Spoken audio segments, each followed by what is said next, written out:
சபாயே எல்லாருக்கும் என்னுடைய நமஸ்காரங்கள். இன்னைக்கு ஒரு அற்புதமான நாள், தமிழ் வருஷ பிறப்பு. இந்த பாதுகா சகஸ்திரம் கோஷ்டியில அன்வயிச்சிருக்கக்கூடிய எல்லோருக்கும் என்னுடைய நூதன சம்பத்சரன்னு சொல்லக்கூடிய வருஷப்பிறப்பினுடைய வாழ்த்துக்களை தெரிவிச்சுக்கிறேன். எல்லாருக்கும் பகவானுடைய பெருமானுடைய அனுகிரகமும் ஆழ்வார்கள் ஆச்சாரியனுடைய அனுகிரகமும் எல்லாருக்கும் எல்லாம் கிடைக்கணும் அப்படிங்கிறதுக்காக பகவானிட பிரார்த்தனை பண்ணிக்கிறேன். அது என்னுடைய நமஸ்காரங்களையும் தெரிவிச்சுக்கிறேன். இந்த நன்னாள்ல ஆரம்பிக்கலாமா?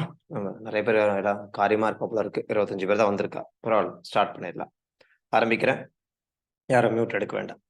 ஸ்ரீமான் வெங்கடநாச்சார்ய கவிதார்க்கிக கேசரி வேதாந்தாச்சார்ய வர்யோ மே சந்நிதத்தாம் சதா ஹிருதி வேதாந்த தேசிக யதீந்திர கட்டாட்சலப்த த்ரையந்தசார மணபத்ய குணம்புதாக்ரியம் நாராயணாத்யதிதுர்ய கிருபாபிஷிக்தம் ஸ்ரீரங்கநாத யதிசேகரமாஸ்ரயாமஹ. சந்த ஸ்ரீரங்க பிருத்வீஷ சரணத்ராண சேகராஹ ஜயந்தி புவனத்ராண பதபங்கஜ ரேணவஹ. நமஸ்ஸபாயை. இன்றைய தினம்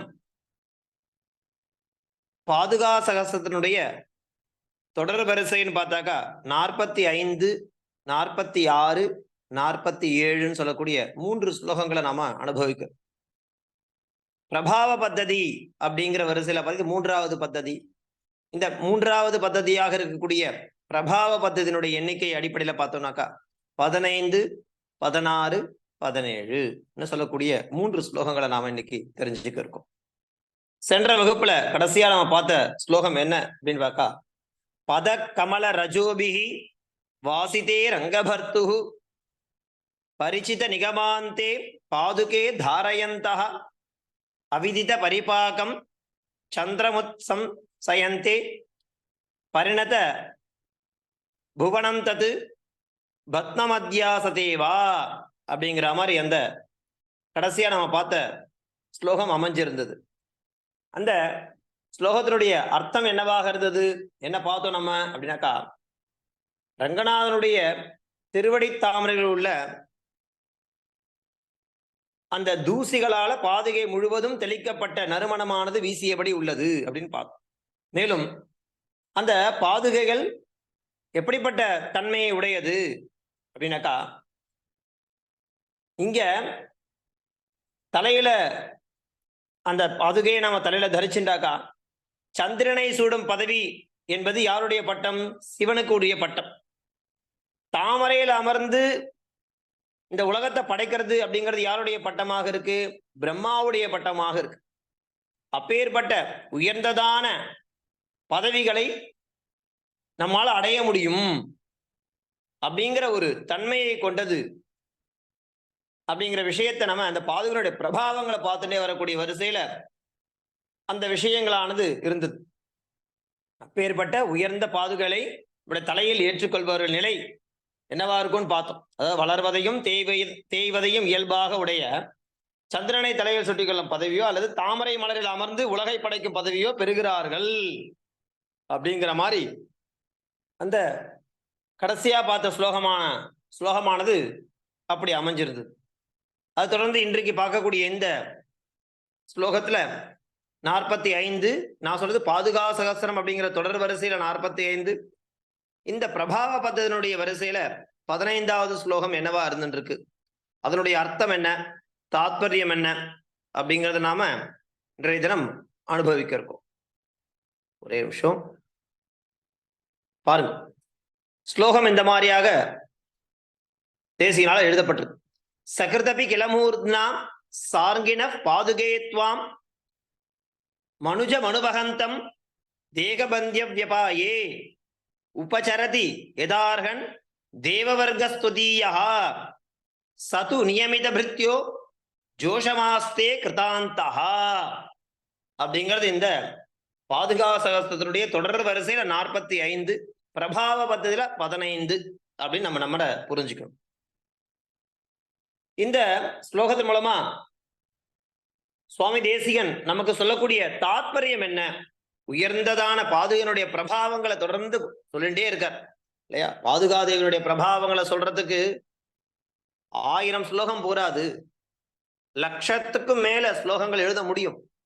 ஆனா அது எழுதுறதுக்கு என்ன சொன்னார் பார்த்தீங்களா? ஆரம்பத்தில் நம்ம பார்த்தோம் இல்லையா? அந்த ஆகாயத்தையே பேப்பராகவும் கடலையே மையாகவும் பாதுகாருடைய பிரபாவங்களை எழுதுறதுக்கு சாட்சாத் நம்பெருமாளே வந்து உட்கார்ந்தாதான் முடியும், அவரே டிக்டேட் பண்ணாதான் முடியும்ன்ற மாதிரி சுவாமி தேசிகன் முதலே சொல்லிட்டார். அப்படி இருக்கும்பொழுது எல்லாம் தொடர்ந்து அவர் என்ன பண்றாருனாக்க, இருந்தாலும் உன்னுடைய பிரபாவங்களை நான் எழுத முற்பட்டுட்டேன்னு சொல்லிட்டு இவ்வளவு பிரபாவங்களை சொல்லிட்டே வர்றார். அந்த வரிசையில இந்த ஸ்லோகமும் பாதுகாருடைய பிரபாவங்களை சொல்ற மாதிரிதான் அமைஞ்சிருக்கு.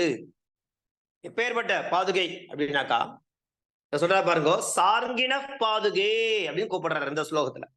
சகிருதபி கிளமூர்னா சார்ங்கினஹா பாதுகே துவாம். ஏ பாதுகே, எப்பேற்பட்ட பாதுகே நீ தெரியுமா? ஷார்ங்கினஹா பாதுகே, அதாவது ஷார்ங்கம் எனும் வில்லையுடைய நம்பெருமாளின் பாதுகையே. ஷார்ங்கன்ற வில்ல நம்பெருமான் கையில வச்சுட்டு இருக்காரா.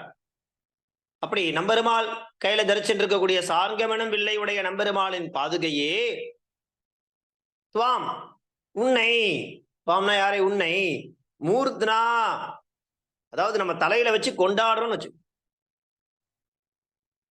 ஒரு முறையாவது தன் வாழ்நாள்ல நாமெல்லாம் ஒரு முறையாவது மூர்த்னா நம்முடைய தலையினால என்ன பண்ணணும்? அந்த பாதுகையை ஏற்றால் போதுமானது. சார்கமனம் வில்லை உடைய நம்பெருமாளுடைய பாதுகையே, ஒரு மனிதன் இருக்கான்னு வச்சுங்களேன், ஒரு மனிதன் தனது வாழ்நாள்ல ஒரு முறையாவது அந்த பாதுகாதேவியை தன்னுடைய தலையில் ஏற்றால் போதுமானது. மூர்த்னா எப்படி ஏத்துக்கணும் தெரியுமா? கையால தரிச்சா போராது, கையால ஏந்தினா போராது, தலையில சிரசுல வாங்கிக்கணும் இல்லையா? அப்படி ஏத்துக்கணுமா? தலையில ஏத்தினால் போதுமானது. மூர்த்னா எப்போ? சகிருதபி, ஒரு தடவையாவது. பாருங்க, அடிக்கடி பண்ணணும் அப்படின்னு கூட இல்லை, ஒரு முறையாவது ஏத்துக்குப்பா, ஒரே ஒரு தடவை பண்ணா போதும். மூர்த்னா தலையினால், சகிருதபி ஒரு தடவையாவது, அனுபகந்தம், அனுபகந்தம் நாம என்ன? வகிப்பது, வாங்கிக்கிறது. பெருமாளுடைய திருவடிகளை தன் தலையில ஒரு முறையாவது சூடிக்கிறது, வாங்கிக்கிறது. அப்படி அனுபகந்தம் வகிக்கின்ற மனுஜம், மனுஷன் நாமக்காக மனிதனை என்ன அப்படி ஒரு தடவை நம்ம தலையில ஏத்துட்டோம், அந்த மனுஷன் ஏத்துட்டான் அப்படின்னு அவனுக்கு என்ன உயர்ந்ததான அது பிரபாவத்தை தானே சொல்லிட்டு இருக்கோம். என்ன நிலை ஏற்படும் அப்படிங்கிறதுக்கு சொல்றார். தேகபந்திய வியபாயே, நம்முடைய சரீரநாச காலம்னு ஒண்ணு வரும் இல்லையா? சரீரநாசம் அடையக்கூடிய காலத்துல துவதீயா, நீ இருக்கக்கூடிய தேவவர்கா, தேவதைகளின் சமூகம். தேவவர்கான யாரு? தேவர்கள். அந்த சமூகம் கூட்டம் கூட்டமா இருக்கு இல்லையா? அவ யதார்கம் தகுந்தபடி என்ன பண்ணுவாளாம் தெரியுமா? நம்ம எல்லாரையும் உபசரிப்பாளாம். அதாவது நமக்கு கொடுக்க வேண்டிய அந்த ரெஸ்பெக்ட் சொல்லுவோம் இல்லையா? அப்படி தனியா தெரியும் அந்த ரெஸ்பெக்ட்லாம். நம்மளுடைய சரீரநாச காலத்துல அந்த தேவலோகத்துல வசிக்கக்கூடிய தேவதைகளின் சமூகம் இருக்கா இல்லையா? அவ எல்லாரும் நம்மள அப்படி நமக்கு எப்படி உபச்சாரம் பண்ணணும் அப்படி உபச்சாரம் பண்ணுவாளாம். ஏன் தெரியுமா? ஏன்னா நம்ம தான் ஒரு முறையாவது தலையில அந்த என்ன பண்றோம்? அனுபகந்தம் பேர்பட்ட அந்த பாதுகைகளை நாம அனுபகத்தை வகிக்கின்ற ஒரு மனிதனை தேகபந்திய வியபாயே, சரீரநாச காலத்துல அந்த தேவ துதியா தேவவர்கா, உன்னுடையதான தேவவர்க்கம், அந்த தேவதைகளின் சமூகமானது யதார்கம் அவாவாளுக்கு தகுந்தபடி அவாவால உபச்சாரம் பண்ணுவாளாம். ஒருவேளை அந்த மனிதன் தன்னுடைய தலையில பாதுகாதேவியோட தரிச்சுட்டான் அப்படின்னா அவனுக்கு கிடைக்கக்கூடிய உபச்சாரமே அதாவது ஹை லெவல்ல இருக்குமா, இப்படி தனியா தெரியும் உபச்சாரம் பண்ணுகிறது. சஹா கிருதாந்தஸ்து, அது மட்டும் இல்லம்மா, யமன் இருக்கான் இல்லையா, காலன், அவனே நம்மளை பார்த்து பயப்படுவானா. அவன் மட்டும் இல்ல, அவனது வேலையாட்கள் இருக்கா இல்லையா, நியமித்த பிருத்தியாக, அவனால் நியமிக்கப்படக்கூடிய பிருத்தியாக, வேலையாட்கள்லாம் கூட என்ன பண்ணுவானா, அடங்கி போவாளா, நம்ம கிட்ட அடங்கி மௌனமா இருப்பாளாம். அப்பா இவன் வந்து பாதுகாவனுடைய அந்த இதை வந்து தன்னுடைய தலையில தரிச்சுட்டு இருக்கான் அப்படின்ட்டு காலன் அவனே பயப்படுவானா. அவனது பிரித்தியன் இருக்கான் இல்லையா வேலையாள், அவனும் பயப்படுவானா. பயந்தது மட்டும் இல்லாம மௌனமா இருப்பாளா நம்ம கிட்ட. அப்பேற்பட்ட தன்மை வாய்ந்த பிரபாவத்தை உடையது இந்த பாதுகை. அதனால எப்படி ஒசத்தியான ஒரு விஷயமா இங்க கருதுற. சகிருதபி கிளமூர்த்னா ஷார்கின பாதுகே துவாம் மனுஜ மனுபகந்தம் தேகவந்திய வியபாயே உபசரதி யதார்ஹன் தேவவர்கஸ்துதீயா சது நியமித பிருத்யோ ஜோஷமாஸ்தே கிருதாந்தஹா. சாதாரண விஷயம் அல்லப்பா, எப்பேற்பட்ட விஷயம் தெரியுமா அப்படின்னு சொல்லி இந்த ஸ்லோகன் மூலமா பாதுகனுடைய பிரபாவங்களை மகிமையை நமக்கு காண்பிச்சு கொடுக்கிறார் சுவாமி தேசிகன். எப்பேற்பட்ட பாதுகை அது? ஷார்கின பாதுகே, நம்பெருமாளுடைய பாதுகை. அந்த நம்பெருமாள் எப்படிப்பட்டவர் தெரியுமா? ஷார்கமெனும் வில்லை உடையவர். ஷார்கமெனும் வில்லை உடைய நம்பெருமான் பாதுகையே துவாம் உன்னை, மனிதன் இருக்கான் இல்லையா மனுஜம், அவன் என்ன பண்றான்? மூர்த்னா தன்னுடைய தலையில உன்னை தரிச்சுக்கிறானா. எப்ப தெரியுமா? சகிருதபி ஒரு தடவையாவது பண்ணிக்கணும். அப்படி பண்ணிட்டாலே போதும். அதுக்கே அவ்வளோ நமக்கு என்ன கிடைக்கிறது அப்படின்னாக்கா மரியாதைகள் கிடைக்கிறதா, உபச்சாரம் கிடைக்கிறதா அவா கிட்ட இருந்து.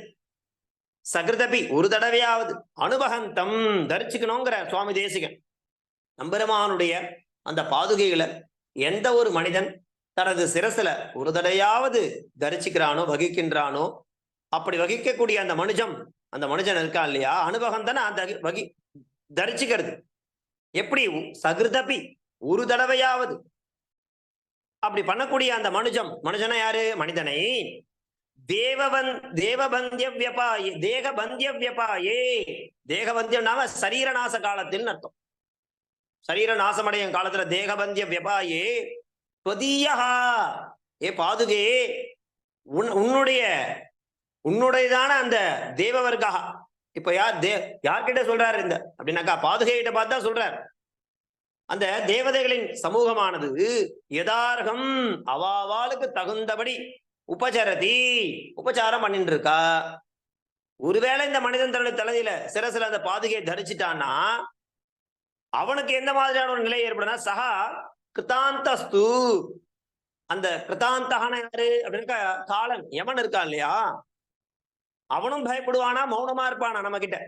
அது மட்டும் இல்ல, நியமித பிரித்யா, அவனால நியமிக்கப்பட்ட வேலையாட்கள் இருக்கா இல்லையா, அவளை அடக்குவானா. அப்பா அவகிட்ட வச்சுக்காத நீ அப்படின்னு சொல்லிட்டு. மேலும் ஜோஷமாஸ்தே பார்த்தோம் இல்லையா. ஜோஷம்னா என்ன? மௌனமாக. ஆஸ்தே கிள அப்படியே மௌனமா இருந்துட்டு இருப்பாள் அவ விஷயத்த. அதுதான் இந்த ஸ்லோகத்தின் மூலமா சுவாமி சொல்றார். சார்கின பாதுகே துவாம் மூர்த்னாம் சகிருதபி தேகபந்திய வியபாயே त्वदीयः தேவவர்கः யதார்கம் உபசரதி சஹா கிருதாந்தஸ்து. அந்த யமன் காலன் இருக்கான் இல்லையா, அவன் மட்டும் இல்ல, நியமித பிரித்யா தனது வேலையாட்களையும் என்ன பண்ணுவானாக்கா அடக்கி, ஜோஷம் நாம மௌனம், ஆஸ்தே கில மௌனமாக இருப்பான் அல்லவா அப்படிங்கிற மாதிரி இந்த பாதுகனுடைய பிரபாவத்தை ஒசத்தியா சொல்றார் சுவாமி தேசிகன். சகிருதபி கிளமூர்த்னா சார்கின பாதுகேத்வாம் மனுஜ மனுபகந்தம் தேகபந்திய வியபாயே உபசரதி யதார்ஹன் தேவவர்கஸ்துதீயா சது நியமித பிருத்யோ ஜோஷமாஸ்தே கிருதாந்தஹா அப்படிங்கிறது இந்த 45வது ஸ்லோகம். இதை தொடர்ந்து நாம பார்க்க போறது ஸ்லோகம் நம்பர் 46, பிரபாவ பத்ததினுடைய வரிசையில 16 அப்படிங்கிற ஸ்லோகத்தை நாம இப்போ தெரிஞ்சுக்க போறோம். அது என்ன ஸ்லோகம் பாருங்க. ஸ்லோகம் நம்பர் 46. பத சரசிஜமேதது பாதுகே ரங்கபர்த்து பிரதிநிதி பதவீம் தே காகதே ஸ்வேன பூம்னா ததிதமபரதா சேத் திஷ்டதஸ்தஸ்ய நித்யம் கதமிவ விதிதார்த்தாக த்வாம் பஜந்தே மகாந்தஹ அப்படிங்கிறது 46வது ஸ்லோகம் பாதுகா சகஸ்ரத்திலே தொடர் வரிசையில பிரபாவ பத்தத்தினுடைய 16வது ஸ்லோகம். இங்க ரங்கநாதனின் பாதுகையே அப்படின்னு சொல்லி கூப்பிடுறார். ஏ ரங்கபர்த்துஹு, ரங்கபர்த்துஹு பாதுகே, ரங்கநாதனுடைய பாதுகையே, அதாவது உன்னுடைய திருவடிகளுக்கு ஈடான பெருமை எப்படி பெற்றது தெரியுமா? திருவடிக்கு நிகரான ஒரு பெருமையை எப்படி பெற்றன தெரியுமான்னு ஒரு கேள்வியை கேட்டுண்டு அந்த திருவடிகள்ல இந்த ஒரு இதுக்கு என்ன விளக்கம் கொடுக்குற அப்படின்னு பாருங்க. ஏ பாதுகையே, இந்த ரங்கநாதனுடைய தாமரை பூ போன்ற திருவடியானது தன்னுடையதான பெருமையினாலேயே உனக்கு பதிலுடைய மார்க்கத்தை அடைகிறதா. ஓ, இந்த ஒரு முக்கியமான ஒருவர் இருக்கான்னு வச்சுங்களேன். அந்த முக்கியமான ஒருவர் இருக்கா, அவரது பிரதிநிதின்னு சொல்லுவா. அப்படி ஒருத்தர் இருக்க, இந்த 2 பேரும் ஒரு இடத்துக்கு போறா இல்லையா? முக்கியமான ஒருத்தர் இருக்கார், அந்த முக்கியமானவருடைய பிரதிநிதி ஒருவர்னு 2 பேர் இருப்பா அப்படின்னு வச்சுக்கலாமே. அதுல முக்கியமானவர் ஏதோ ஒரு நேரத்தில் அங்க இல்ல. ஒரு இடத்துக்கு 2 பேர் போறா, எப்பவுமே தொடர்ந்து 2 பேர் போயிட்டு இருக்கா. அந்த முக்கியமானவரும் அந்த முக்கியமானவருடைய பிரதிநிதியும் போயிட்டு இருக்கான்னு வச்சு அப்படின்னு 2 பேர் இருக்கா. ஒரு சமயம் இந்த 2 பேரும் என்ன பண்றானாக்கா, அந்த பிரதிதினம் போகக்கூடிய ஒரு இடத்துக்கு இந்த முக்கியமானவர் ஏதோ ஒரு நேரத்தில் அங்கு இல்லை. அப்போ பிரதிநிதியாக உள்ளவருக்கு மதிப்பு என்ன இருக்கும்? குறைவாதான் இருக்கும் இல்லையா? பிரதிநிதியாக இருப்பவருக்கு எப்பவுமே மதிப்பு அப்படிங்கிறது அந்த இடத்துல எப்படி இருக்கும்? குறைவாதான் இருக்கும். இங்க பாதுகைகள் முக்கியமானவை அப்படின்னும் பெரிய பெருமாளுடைய திருவடிகள் பிரதிநிதி என்றும் கொள்ளப்படுகிறதா. அப்போ பாருங்க, முக்கியமான பாதுகை உள்ள போது அதனை ஏற்பார்கள் அன்றி பெருமாளின் திருவடிகளை ஏற்பார்களோ அப்படிங்கிற மாதிரி ஒரு சம்சயம் கேட்குது. அப்படி அந்த திருவடிகளுக்கு உள்ள பெருமை என்பது உனக்கு பிரதிநிதியாக உள்ளது என்பதே அர்த்தம் அப்படின்னு சொல்ல வர்றார் சுவாமி தேசிகன். ஸ்லோகம் மூலமா என்ன சொல்ல வர்றார் அப்படின்னாக்கா, பாதுகை உள்ள பொழுது அதனை ஏற்பார்களே தவிர பெருமாளுடைய திருவடிகளை ஏற்பார்களோ அப்படிங்கிற மாதிரி ஒரு கேள்வியை கேட்டுட்டு, அந்த திருவடிகளுக்கு உள்ள பெருமை என்பதே உனக்கு பிரதிநிதியாக உள்ளது அப்படிங்கிற ஒரு விஷயத்தை இங்க காண்பிச்சு கொடுக்கிறார். ரங்கநாதனுடைய பாதுகைகள் இருக்கு இல்லையா, அந்த பாதுனுடைய பிரபாவங்கள் எப்பேற்பட்டது அப்படிங்கிறது தான் தொடர்ந்து நமக்கு சொல்லிண்டே வர. ஏ பாதுகே, ஏ பாதுகையே, ஏதது இந்த ரங்கபர்த்துகு ரங்கநாதனுடைய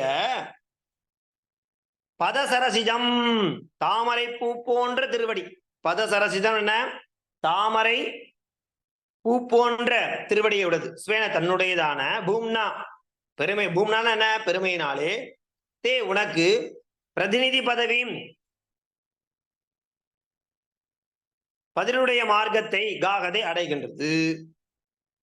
ததிதம், ததிதம்னா இந்த விஷயமானது அபரதா சேத் வேறா இருந்தால் தஸ்ய திஷ்டதா அந்த திருவடி இருக்கிற அதை அனாதரித்து விதிதார்த்தாக உண்மையான விஷயங்கள் தெரிந்தவர்களான மகாந்தா பெரியோர்கள் இருக்கா இல்லையா, அவ எப்பொழுதும் நித்தியம் எப்பொழுதும் கதமிவ ஏன் துவாம் உன்னை பஜந்தே தலையில் வைத்துக் கொள்கிறார்கள். ஏ பாதுகையே, எல்லாம் அறிந்த பெரியவர்கள் கூட கோவிலுக்கு போனால் உன்னை ஏன் தலையில் வைத்துக் கொள்கிறார்கள் தெரியுமா? திருவடியை ஏன் தலையில் வைத்துக் கொள்வதில்லை அப்படிங்கிற ஒரு கேள்வி கேட்கிறோம் நம்ம இயல்பாகவே. பொதுவா பக்தர்கள்லாம் இருக்கா இல்லையா, பெரியவாள்லாம் இருக்கா இல்லையா, அவ கோவிலுக்கு போனா என்ன பண்றா? பாதுகை தேவிட்டு கேட்கிறார் சுவாமி தேசிகன். ஏ பாதுகையே, எல்லாம் தெரிஞ்ச அந்த பெரியவாளா இருக்கா இல்லையா, அவ கோவிலுக்கு போறா. போய் என்ன பண்றா? உன்னைதான தலையில வச்சுக்கிறா. அப்படி உன்னை ஏன் தலையில் வைத்துக் கொள்கிறார் தெரியுமா? திருவடியை ஏன் தலையில் வைத்துக் கொள்வதில்லை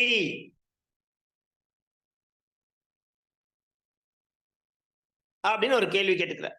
ஏன்னா நீதான் முதலாவது, திருவடிகள் உனக்கு பதிலாக இருந்து இரண்டாவதாகவே ஆகின்றது. பெருமாளை காட்டிலும் ஆச்சாரியர்கள் தான் உயர்ந்தவர்கள் என்பது உட்கருத்து. இங்க பாருங்க, பாதுகையை நம்ம என்ன பார்த்துன்னு நம்மாழ்வாராவே கொண்டாடிட்டு இருக்கோம். சாட்சாத் இங்க சுவாமி தேசிகன் பாதுகா தேவிய நம்பெருமாளுடைய பாதுகைகளை என்ன பண்றோம், நம்மாழ்வாராவே பாவிச்சுன்னு தான் பார்த்துட்டு இருக்காரு. நம்ம தொடர்ச்சியா பார்த்துட்டு இருக்கோம். அதனால இந்த இடத்துல யார் முதலாவது யார் இரண்டாவது அப்படின்னும் பொழுது பாதுகையாக இருக்கக்கூடிய நம்மாழ்வார் தான் முதலாவது. பெருமாளை காட்டிலும் ஆச்சாரியர்கள் தான் உயர்ந்தவர்கள் என்பது உட்கருத்து. அதை புரிஞ்சுக்கணும். பாதுகையே, எல்லாம் அறிந்த பெரியவர்கள் இருக்கா இல்லையா, அவ கோவிலுக்கு போனா உன்னை ஏன் தலையில் வச்சு வைத்துக் கொள்கிறார்கள், திருவடி ஏன் தலையில ஏந்திக்கிறது இல்லைன்னு ஒரு கேள்வி வந்ததுன்னா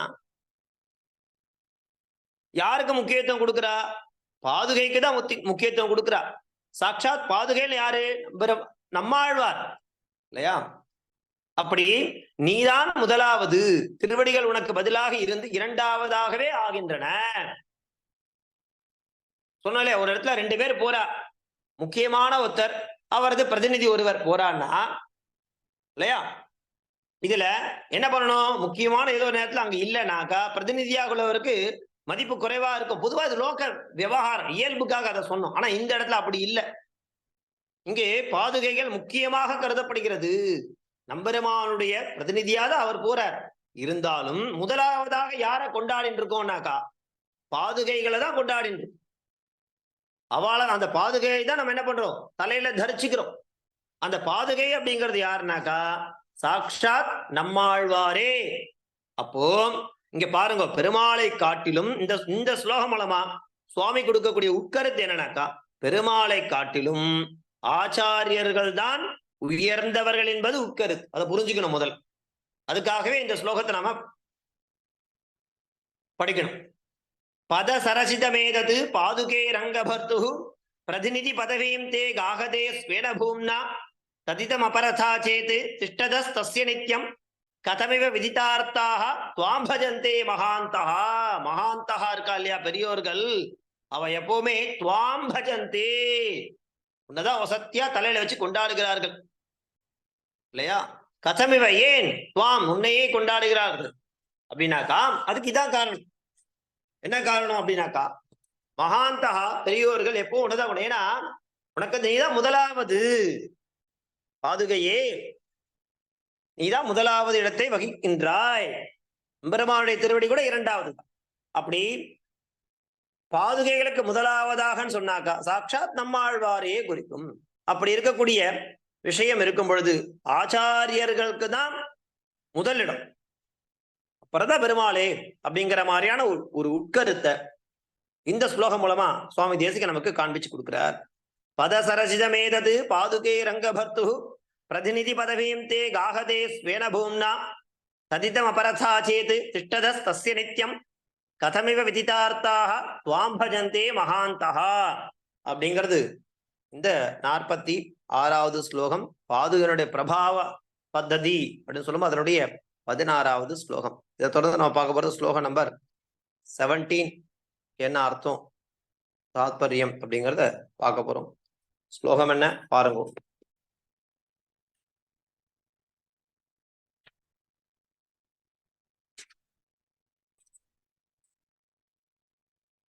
ஸ்ருதி சிரசி நிகூடம் கர்மணாம் சோதிதானாம் ஸ்வதவதி வினிவேஷம் நாதிகந்தும் க்ஷமானாம் பரிஹசதி முராரேஹே பாதுகே பாலிஷானாம் பசுவத பரிசேஷான் பண்டிதோ நாமயஜான அப்படிங்கிறது இந்த ஸ்லோகம்.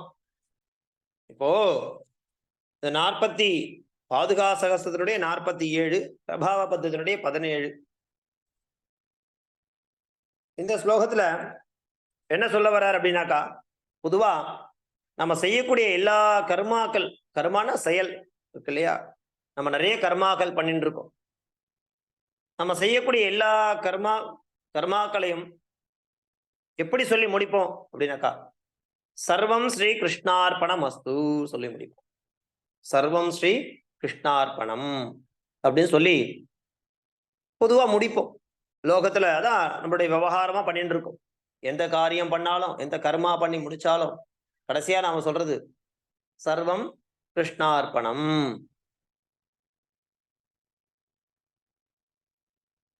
இப்போ இந்த இந்த ஸ்லோகம் மூலமா பாருங்க, ஹே பாதுகே, பாதுகா தேவிய கூப்பிடுறார் இல்லையா? தொடர்ந்து அதான் பாக்குறோம். ஏ முராரேஹே பாதுகேன்னு கூப்பிடுறாரு இந்த ஸ்லோகத்துல. ஏ முராரேஹே பாதுகேனா யாரு? முரண் என்ற அரக்கனை அழித்த கிருஷ்ணனின் பாதுகையே. சாஸ்திரங்கள்ல நிறைய யாகங்களை பத்தி சொல்லியிருக்கலாம். யாகங்கள்லாம் என்ன? சோதிதானாம் சாஸ்திரங்களில் சொல்லப்பட்டிருக்கக்கூடிய கர்மனாம். கர்மான யாகம். நிறைய யாகங்கள் யஜ்யங்கள் பண்றதுதான் பிரதானமான கர்மா. சாஸ்திரோக்தமான வேதோக்தமான யாகம் முதலிய காரியங்களுக்கு கர்மனான பேர். அது ஸ்ருதி சிரசி. அது மட்டும் இல்ல, உபனிஷத்துக்கள்ல கூட நிகூடம் நிறைய விஷயங்கள் மறைக்கப்பட்டிருக்கு. நிகூடம்னா என்ன? மறைக்கப்பட்டிருக்கு, ரகசியமா இருக்கு. அது தொதவதி வரைக்கும் வினிவேஷம் சமர்ப்பிப்பது அப்படின்னு அர்த்தம்.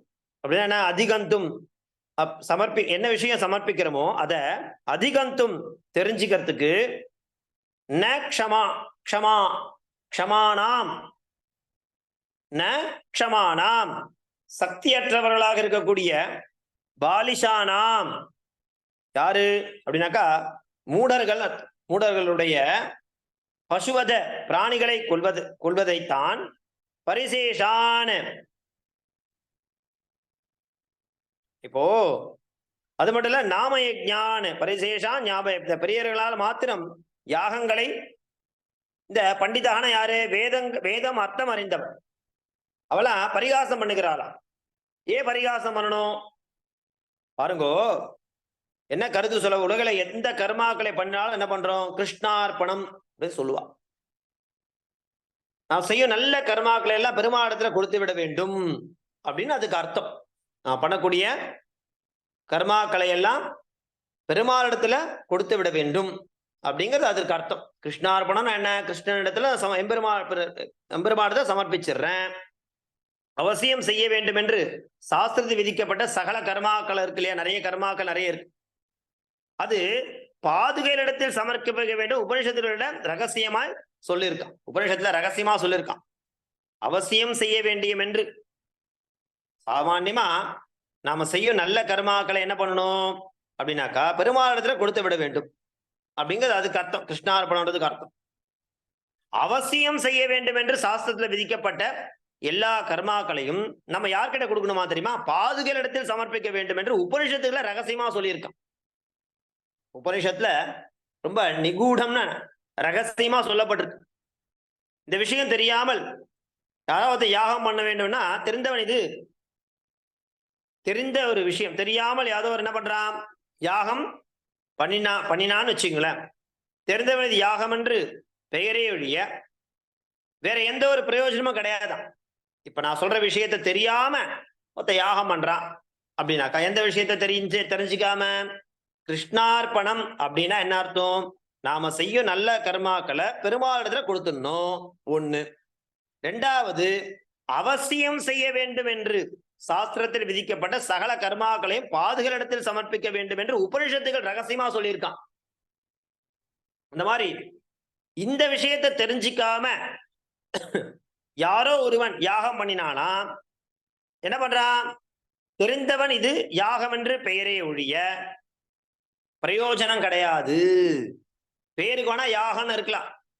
எப்போ? சமர்ப்பிக்காத பட்சத்தில் உபனிஷத் சொல்லியபடி இல்லையா, அதை சமர்ப்பிக்காம இருக்கான்னு வச்சுங்களேன், அது பேருக்கு வேணா யாகமா இருக்கலாம். ஆனா அதற்கு உண்டான ஒரு பிரயோஜனமும் கிடையாது.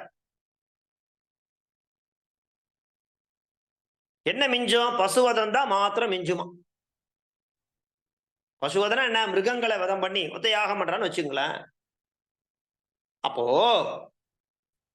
அந்த பசுவதம் அப்படிங்கிறது மாத்திரம் தான் மிஞ்சுமே தவிர அந்த யாகத்திற்கு பின்னாடி கிடைக்கக்கூடிய பலன்கள் எதுவுமே மிஞ்சாது. எப்போ?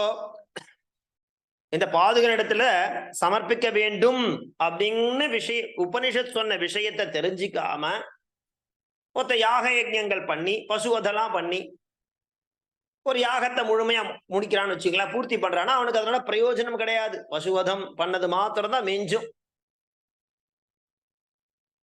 அப்போ என்ன பண்ணணும் அப்படின்னாக்கா, நாம் செய்யும் எல்லா கர்மாக்களையும் ஆச்சாரணத்தில் சமர்ப்பிக்க வேண்டும் அப்படிங்கிறது உட்கருத்து. நல்லா பாருங்க. சர்வம் கிருஷ்ணார்ப்பணமஸ்துன்னு பொதுவா எல்லாருமே சொல்லக்கூடிய ஒரு விஷயம்தான். நாம எந்த கர்மாவை பண்ணாலும் அந்த கர்மாவனுடைய முடிவுல நாம சொல்றது சர்வம் ஸ்ரீ கிருஷ்ணார்ப்பணமஸ்து சொல்றோம். அதை தாண்டி உபனிஷத் சொல்லியிருக்கு பாருங்கோ, ஸ்ருதி சிரசி நிகூடம் கர்மணாம் சோதிதானாம் தொதவதி வினிவேஷம் நாதிகந்தும் க்ஷமானாம். ஒருவேளை இந்த உபனிஷத் சொன்ன பிரகாரம் எல்லாத்தையும் நம்ம பாதுகான இடத்துல ஒப்படைக்கல, சமர்ப்பிக்கல அப்படின்ற பட்சத்துல அந்த கர்மாவா மாத்திரம்தான் இருக்குமே தவிர அதற்குண்டான பலனை நம்மால் அடைய முடியாது. அப்ப என்ன பண்ணணும் சுவாமி? நம்ம பண்ணக்கூடிய கர்மாவுக்கு கண்டிப்பா நான் சொன்னேன், சர்வம் ஸ்ரீ கிருஷ்ணார்ப்பணம் வஸ்துன்னு சொல்றனே, அது சொன்னா மட்டும் போறாதான். பாதுகான இடத்துல சமர்ப்பிக்க வேண்டுமா? எல்லா கர்மாக்களையும் என்ன பண்றது? சாஸ்திரங்களில் விதிக்கப்பட்ட சகல கர்மாக்களையும் பாதுகாரிடத்தில் சமர்ப்பிக்க வேண்டும் என்று யார் சொல்றது? உபனிஷத்தில் ரகசியமாக நிகூடம், ரொம்ப ரகசியமா சொல்லப்பட்டிருக்கு. அப்படி உபனிஷத்திற்குள்ள ரகசியமா சொல்லப்பட்ட அந்த விஷயங்களை நம்ம என்ன பண்ணணும் அப்படின்னாக்கா தொடர்ந்து பண்ணணும். ஒருவேளை அந்த விஷயம் தெரியாம ஒருத்த யாகம் பண்றான், யாரோ ஒருத்த யாகம் பண்ணினான்னா அந்த விஷயத்துக்கு என்ன பேரு? வெறுமனே யாகம் பண்ணான்னு தான் அர்த்தமே தவிர பசுவதம் தான் பண்ணானே அர்த்தம் தவிர அதற்கு உண்டான பலனை அவன் அடைய மாட்டான். அப்படின்னா என்ன அர்த்தம்? அந்த யாகத்துக்கு பிரயோஜனமே கிடையாதுன்னு அர்த்தம். வேற என்ன சுவாமி பண்ணும் அப்படின்னாக்கா, நாம் செய்யும் எல்லா கர்மாக்களையும் ஆச்சாரியனிடத்தில் சமர்ப்பிக்க வேண்டும் என்பது உட்கருத்து.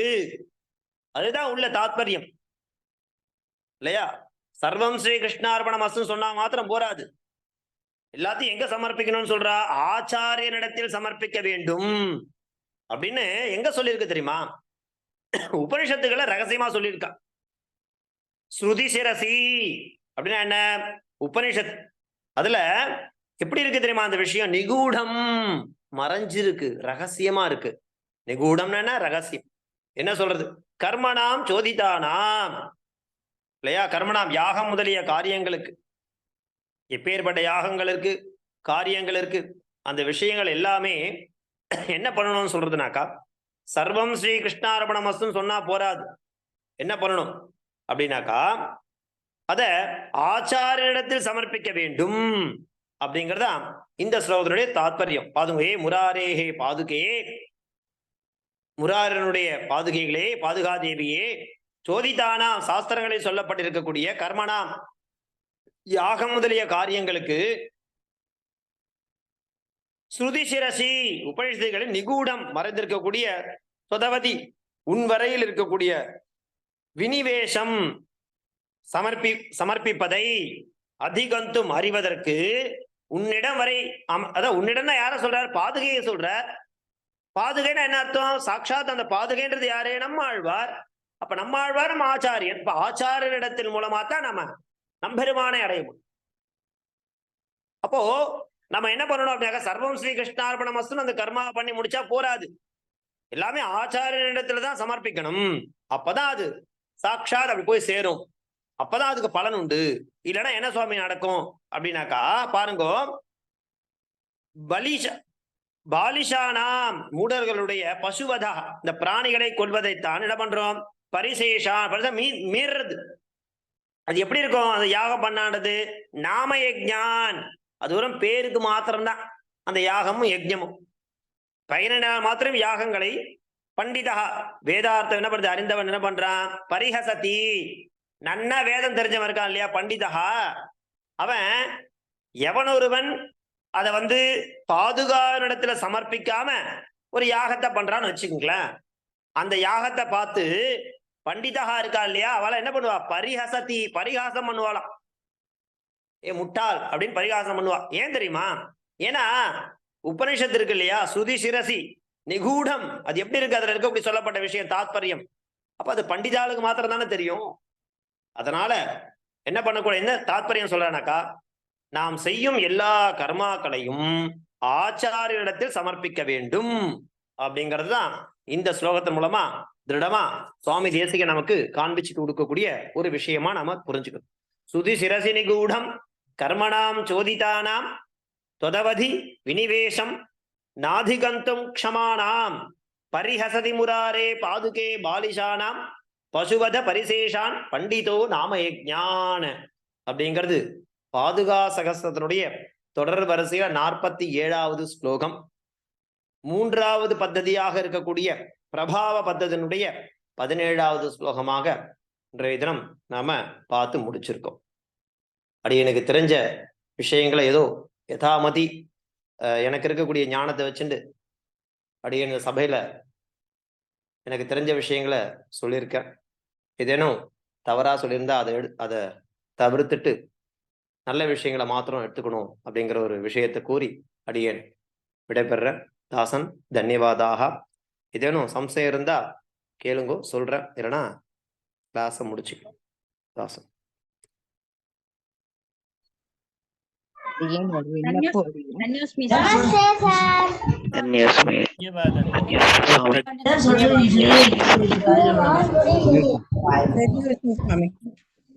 ஒரு விண்ணப்பம் அடியேன்.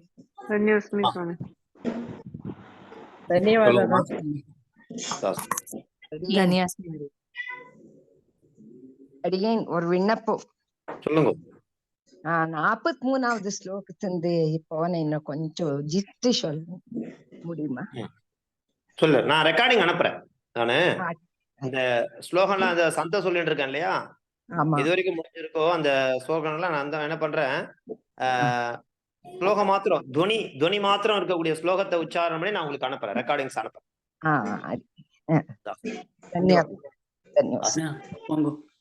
தண்ணி மாத்திட்டேன்.